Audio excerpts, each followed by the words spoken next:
Trauma Therapist Podcast, episode 438. All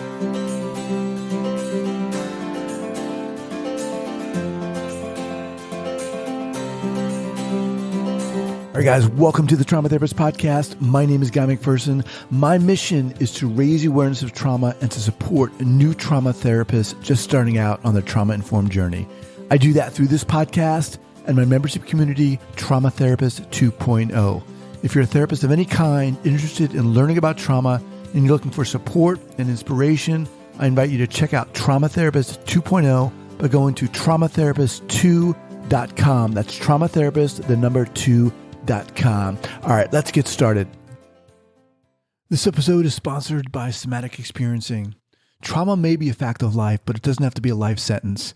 Somatic Experiencing is a psychobiological method of addressing clients' physical and emotional trauma conditions and helps to give voice to their experiences without a need for them to retell their story.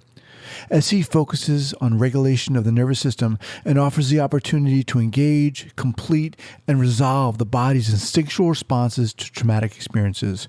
For more information regarding somatic experiencing and the SE professional training program, the Trauma Therapist Podcast listeners can visit traumahealing.org/TTP. That's traumahealing.org/TTP. This episode is sponsored by cptsdfoundation.org. And one of the great things about, for me, about doing this podcast is that I get to speak to and work with amazing people. And Athena Moberg, the CEO and founder of cptsdfoundation.org, is one of those individuals. This woman is on fire. I got to meet her several months ago here in San Francisco. We had breakfast together and just had a really great talk. And I got to learn about her foundation and what they're doing. They provide complex trauma survivors and practitioners with compassionate support, skills, and trauma-informed education. Athena works together with expert practitioners and treatment centers, offering daily touch points to anyone currently in trauma therapy or who wants a safe place to come, feel heard and validated between therapy appointments. Some of the resources they offer are daily recovery support, a healing book club. They have free support groups. They also offer this really cool thing where they can send you texts just to encourage you and help you heal on your journey. So check them out at cptsdfoundation.org/trauma therapist podcast. Once again, that's cptsdfoundation.org/trauma therapist podcast. All right, folks, welcome back to a special episode of the Trauma Therapist Podcast, joined by Dr. Peter Levine. Peter, welcome. Thank you. Dr. Peter Levine received his PhD in medical biophysics from the University of California in Berkeley and also holds a doctorate in psychology from International University. Peter's worked in the field of stress and trauma for over 40 years and is the developer of Somatic Experiencing method. Peter's original contribution to the field of body psychotherapy was honored in 2010 when he received the Lifetime Achievement Award from the United States Association for Body Psychotherapy. Peter's written a number of books, among them one of the most famous books, Waking the Tiger, Healing Trauma. Peter, welcome. Thanks so much for joining me at such short notice. So first off, where are you right now? Where are you calling from? I'm in Encinitas, California. Okay. North San Diego County. Okay, got it. It's a good place to be here right now. Yeah. So, how are you, first off? I'm doing okay. You know, my throat's a little sore because I've been doing a lot of interviews. And then I received another Lifetime Achievement Award from the Psychotherapy Network. So I was talking quite a bit of time for that. So congratulations on that. Thanks. So, I mean, I wanted to reach out to you. Obviously, you're one of the main inspirations in this field. How about if we start kind of a macro level and dial it into more of a individual level about what people can do? I'd like to hear your thoughts generally on what is going on. And with regards to trauma and stress and so forth. Well, I mean, of course, this is a time of a great deal of distress. And I don't want to sugarcoat it. I'm not sugarcoating it, but it also offers some opportunities. First of all, I would change the labeling when they say social distance. I think really it should say physical distance, because we really need to connect socially. I mean, just you and I right here, in a way, where through this contact, we're co-regulating ourselves. Right. It's really, really important. So, and sometimes words mean a lot. So I think it's important to think that social contact is important. But of course, physical distance is also extremely important. And I say, what would I say? I would say a couple of things. Fear is something that physically happens in the body. Our guts tighten, our jaws tighten, our shoulders tighten and bracing, our guts twist and turn, and butterflies, and all of that. In a way, what it does is it tells us, it's registering what's going on in the body and tells us there's threat. Now, the thing about this kind of threat is that it's invisible. And, it's not like a threat that you can localize. But again, there are things that people can do. I really suggest when you're home to take time to really be with yourselves, to listen to music that moves you. Literally to let the music move you, to feel the music, to let your body move. And if you're with another, if you're fortunate enough with a family unit or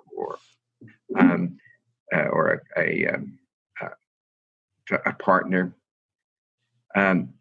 dance together, move together, allow your body to move, because the threat is from outside, because it's not localizable, it's outside. And so again, we're unable to localize the threat and do something about it, but we can, again, do what is the most sensible things to do, which is to minimize, contact with other people physically. There's some exercises that I do that can be very helpful, especially when working with something like an unknown virus. And the idea here is to interrupt the feedback loop that's coming from the belly back up to our brains. I'll give you just a little physiology. Yeah. There's a nerve that goes from the back of the brainstem down throughout the whole body and connects with almost all the organs below the diaphragm, as well as also the heart and the lungs. And what happens is when we see something horrible, somebody's hit by a car or something like that, our guts twist up. And that's the vagus nerve. That's the nerve that's winding around the body. Vagus is for vagabond, is the Latin to. So anyhow, this nerve is the largest nerve in the body. And over 80% of that nerve is sensory. In other words, it's actually taking information from our guts and relaying it back to our brains. And then, so what can happen is you see something that's really scary, horrible. You twist up. That twisting is then relayed up through that same vagus nerve and is amplified in the brainstem. So it maybe starts with a oh, then gets to oh, and then oh.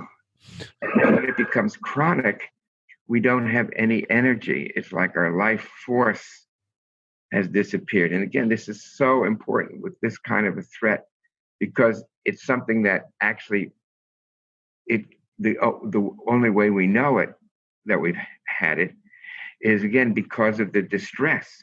But if we have the distress, then it fools us into thinking that we do have the virus. So it's really important to uncouple that. So I'm going to give you a simple exercise. I'll do it first, and then I'll invite you, all of the people who are watching, to also do the exercise with me. So I take an easy, full breath. And on the exhalation, I make the sound woo, as though it's coming from my belly. And I let the sound and the air all the way out, and then just allow a new breath to come in, filling belly and then chest, and then again repeat the woo. So I'll demonstrate it. I'll do it a couple of times, and then anybody who wants to join in, please. Now, it can bring up feelings. I want to say that. But I think it's much better to know your feelings than to not know your feelings, especially at a time like this. So here is an easy full breath. And I'm letting the breath and the air go all the way out. And then I'll let the breath come in on its own, filling belly, chest.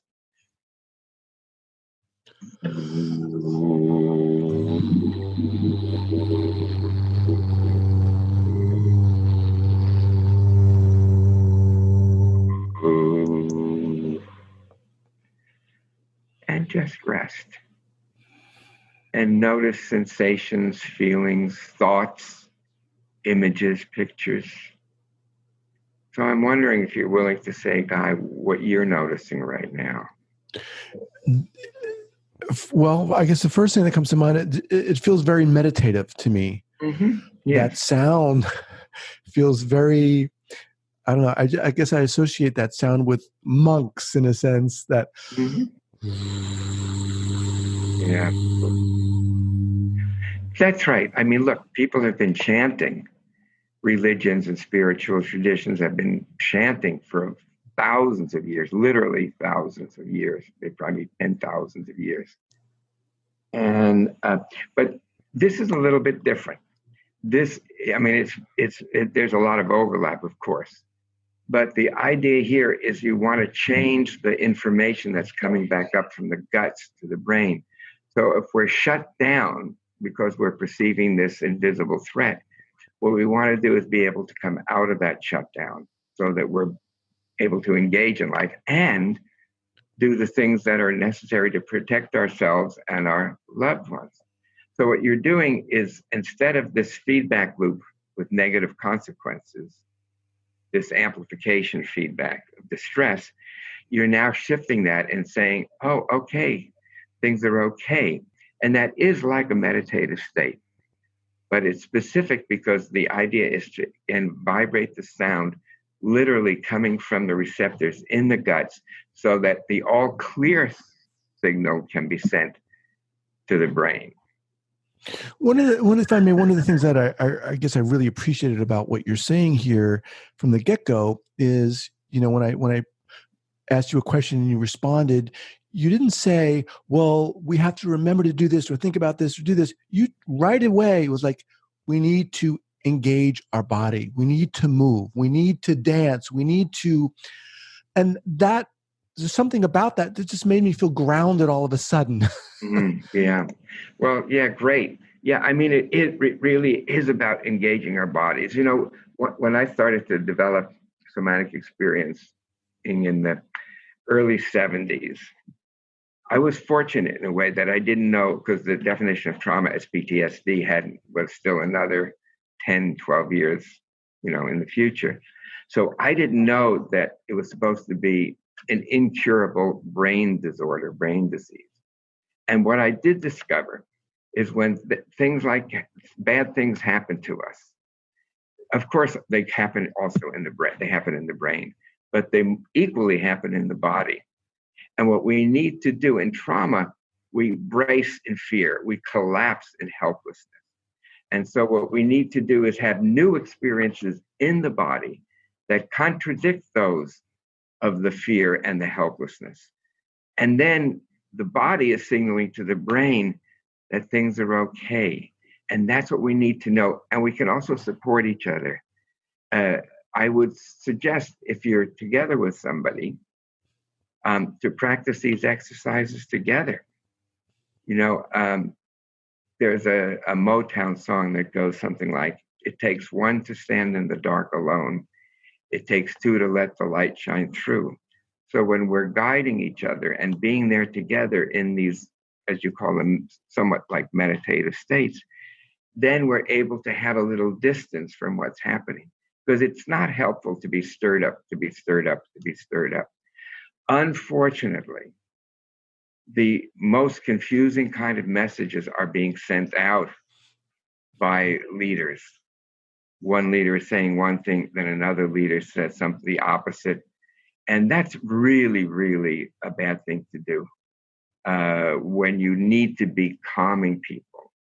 Again, we don't want complacency, but we don't want people stirred up in panic. So, some years ago, a number of years ago, this was after the 9/11 attack, terrorist attack, and I was asked to be in a think tank on counterterrorism. And the people there were people from the Department of Defense, from the FBI, from the CIA, the State Department. I mean, these are not people that I'm usually in contact with. And everybody went around and, gave their name and, and what their background is. So when it came to me, I said my name. And I said, but I don't know why you invited me. I'm sort of the odd man out here. And they said, no, we've been following your work for the last several months. I said, ooh, I don't know if that's so, it's a little scary. And we want you to set up a sub think tank called TTOT, Take the Terror Out of Terrorism, is what they had wanted me to do. And one of the things I said is you have to have a consistent, believable spokesperson, somebody like a Walter Cronkite. I actually have a video of Walter Cronkite announcing President Kennedy's death. Very, very clear, very powerful, and also emotional. Franklin Delano Roosevelt, FDR. The only thing we have to fear is the fear itself, how right on that was. So again, that's not the clear messages we're getting out. So we have to even more rely on ourselves and our ability to self-regulate, so we're not stirred up. So being stirred up and being stressed, is one of the things that actually makes us more susceptible, not just to this virus, but to all kinds of other infections. And social engagement is a real important part of that. There's a wonderful video. People can see it on YouTube. I also used it in my lecture. It was really, really, really very, very special. It takes place in Italy, in Naples, and I think in Rome. And people come to their windows or on their balconies, and they start playing instruments. And if they don't have instruments, they get pots and pans and bang the pots and pans together. And so they're physically separated, but they are socially connected and in rhythm with the music. That's the right thing to be doing. Those are the lessons we need to be taking. Yeah, thank you for that. That was posted recently, right? Yeah. That was how they were, how Italy was, in a sense, part of it was dealing with this. Yeah, that was really powerful. For, if I may, for myself, initially when all this started happening, I was really stressed, and it got to a point where really quickly I was like, wait a minute, I either I'm going to get completely dysregulated and stressed, and I'm not going to be able to handle my two kids who are suddenly home, or I've got to dial it down and realize, what can I do? Because let's face it, I'm not out there. I'm not an epidemiologist. I'm not making masks, et cetera. But again, how can I regulate myself in these times and balance that with trying to be informed? So that's a challenge too, right? Yes. No, absolutely. Absolutely. I mean, this is what we can do. This is what we do have control over. It's really the only thing we have control over. I mean, except to do the sensible things that need to be done. But that's the good news in a way. And also it gives us an opportunity. We are, everyone, myself definitely included, that we use a lot of things, a lot of activities as a way to not be with ourselves. And this is an opportunity to be more connected with ourselves. I mean, it's going to be real scary at first because we use this kind of hyperactivity as a way to not feel. But it's also a tremendous benefit to be able to feel. And what would you say to people, you talked about that one exercise of taking in the breath and Ooh, yeah. and you talked about feelings might come up. And what about if feelings do come up for people? They're like, what would you say? I would say to notice the fear. And fear is comprised, emotions are comprised of three things primarily. But let's look at fear. Fear is a particular bodily sensation, twisting in our guts, the shoulders tight, or the neck, the turtle response, the neck shortening. These are all things that the body does. And they're sensations. But then we have thoughts. Oh, I'm going to get infected. Oh, all of these kind of catastrophizing thoughts. So noticing them as thoughts. Often when a thought like that comes up and I'm working with a person or just writing about it, I say it's when you have that thought, preface the thought with the sentence, I have the words that I might get sick. And that allows the person to separate a little bit from the thought. In other words, the thought is not reality. The thought is just a thought. I have the thought that. And that's cognitive behavior therapy does that kind of stuff very well.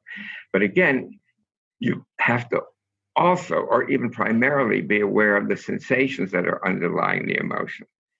And then also there may be pictures or images that come into your mind's eye. So to be able to kind of separate them out enough, and no feeling, no matter how difficult it is the end point. Mm-hmm. When we're able to be with our feelings, to touch into our feelings, they will shift, they will change, and they will ultimately be more positive and will help us move through these difficult times. Will be ways of actually creating more resilience. In terms of, a lot of our listeners here are therapists who I would imagine now are working in terms of distance, online or telehealth in a sense. Yep. What would you say to them about suddenly they themselves might be, I guess everyone to a certain degree is stressed, but now you have a therapist to a certain degree who are stressed and have to manage that, and clients. Is there a difference in working one-on-one in a room, Mm-hmm. and then now we're working, like this? Maybe a client would be working Sure. with Well, obviously it's not the ideal thing, but given the conditions, it may be the best thing. And when we communicate with others, it's not, whatever it is, maybe it's 5 or 10% the words. But the great majority is what we are expressing in our faces and our whole bodies and our voice. So if I am talking to you in a monotone like this and I'm not really modulating my voice, you're going to tune out very quickly because we are programmed to pick up rhythm in people's voices. This happens in our earliest infancy, right after we're born.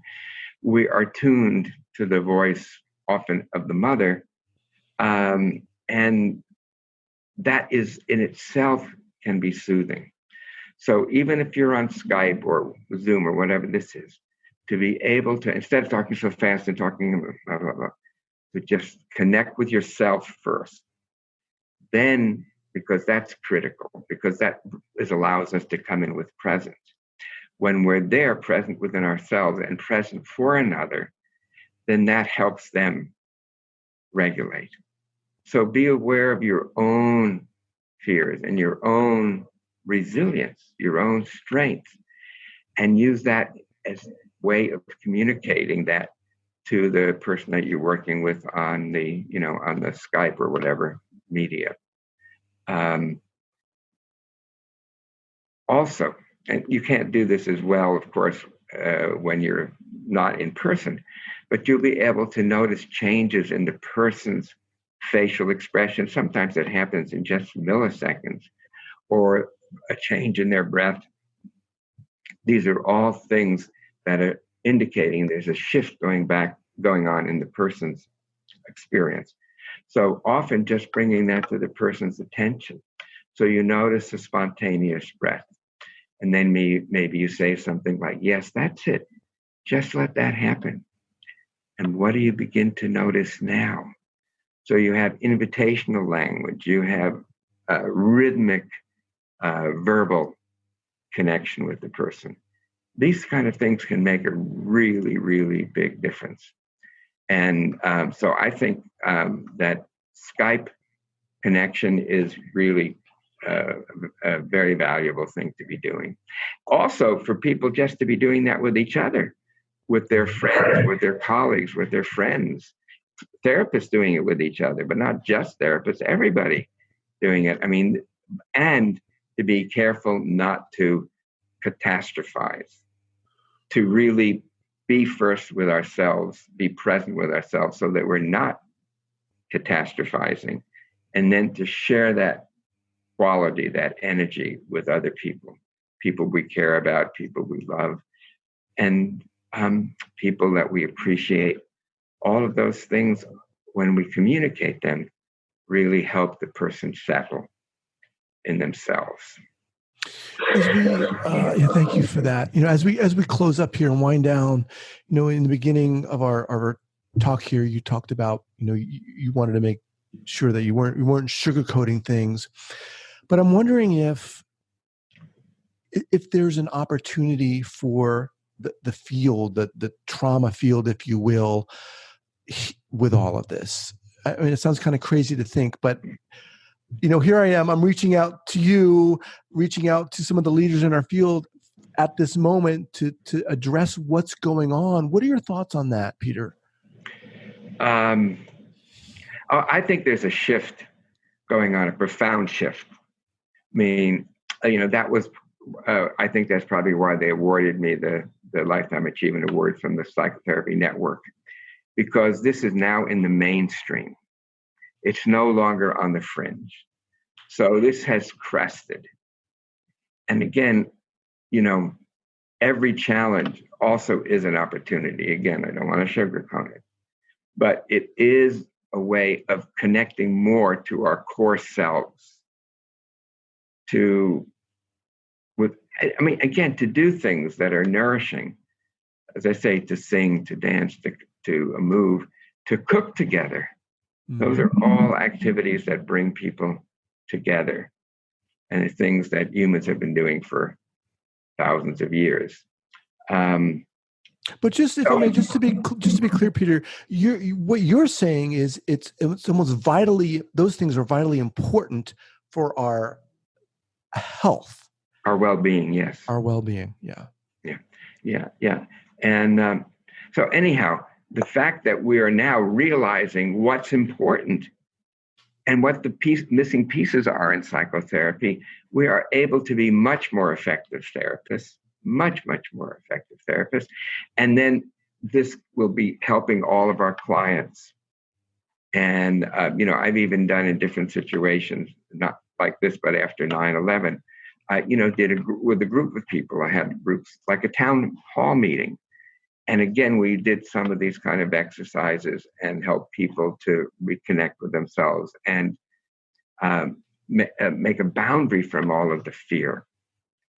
So this is a time where psychotherapy itself is evolving very, very rapidly. And, I think it's now, the genie's out of the box. The missing pieces are now starting to come together. So, and none too soon. Again, especially with the demands of this kind of crises. All right, Peter. Well, I want to thank you so much for taking the time, especially since you've got a sore throat. Yeah. If you want, I'll read one thing that was sent to me. Please. By my friends in the mountains in Switzerland. I believe it's written by a Irish monk, an Irish brother, and the poem is called Lockdown. Yes, there is fear. Yes, there is isolation. Yes, there is panic buying. Yes, there is sickness. Yes, there is even death. But they say that in Wuhan, after so many years of noise, you can hear the birds again. They say that after just a few weeks of quiet, this is what I meant about quieting inside of ourselves, the sky is no longer thick with fumes, but blue and gray and clear. They say that in the streets of Assisi, people are singing to each other across the empty squares, keeping their windows open so that those who are alone may hear the sounds of family around them. They say that a hotel in the west of Ireland is offering free meals and delivery to the housebound. Today, a young woman I know is busy sending flyers with her number through the neighborhood so that the elders may have someone to call on. Today, churches, synagogues, mosques, and temples are preparing to welcome and to shelter the homeless, the sick, the weary. All over the world, people are slowing down and reflecting. All over the world, people are looking at their neighbors in a new way. All over the world, people are waking up to a new reality, to how big we really are and how little control we really have except for our own internal states and our relationships. Poem goes on, to what really matters to love. So we pray and remember that yes, there is fear, but there does not have to be hate, and there does not have to be terror or panic. Yes, there is isolation, but there does not have to be loneliness. Yes, there is panic buying, but there does not have to be meanness. Yes, there is sickness, but it does not have to be a disease of the soul. Yes, there is even death, but there can always be a rebirth of love. Wake to the choices you make as to how you live now. Today, breathe, do the VU exercise. Listen beyond the factory noises of your panic. The birds are singing again. The sky is clearing. Spring is coming. And we are always encompassed by love. Open the windows of your soul, and though you may not be able to touch across the empty square, sing. And the poem is called Lockdown by an Irish Capuchin Franciscan brother named Richard Hendrick. So I think I just leave all of you with this. And I imagine you can find the poem online. It's really, I would say, right on the spot. Wow, what a beautiful ending. Peter, thank you so much for being here again, and I wish you well. To all of you, to be with yourselves, to be kind with yourselves and kind to each other. This is a time of potential great transformation. Thank you, sir. You're welcome. Bye-bye. This episode is sponsored by cptsdfoundation.org. And one of the great things about, for me, about doing this podcast is that I get to speak to and work with amazing people. And Athena Moberg, the CEO and founder of cptsdfoundation.org, is one of those individuals. This woman is on fire. I got to meet her several months ago here in San Francisco. We had breakfast together and just had a really great talk. And I got to learn about her foundation and what they're doing. They provide complex trauma survivors and practitioners with compassionate support, skills, and trauma-informed education. Athena works together with expert practitioners and treatment centers, offering daily touch points to anyone currently in trauma therapy or who wants a safe place to come, feel heard and validated between therapy appointments. Some of the resources they offer are daily recovery support, a healing book club. They have free support groups. They also offer this really cool thing where they can send you texts just to encourage you and help you heal on your journey. So check them out at cptsdfoundation.org/ Trauma Therapist Podcast. Once again, that's cptsdfoundation.org/Trauma Therapist Podcast. Once again, thank you to Somatic Experiencing for sponsoring this podcast. Somatic Experiencing Trauma Institute is a 501c3 nonprofit dedicated to resolving trauma worldwide by providing professional training and education in somatic experiencing. It was founded by Dr. Peter Levine, author of the bestseller Waking the Tiger, who developed somatic experiencing based on explorations of how animals deal with threat, nervous system overwhelm, and traumatic experiences on a daily basis. Learn more about somatic experiencing and the SE professional training program at traumahealing.org/TTP. That's traumahealing.org/TTP.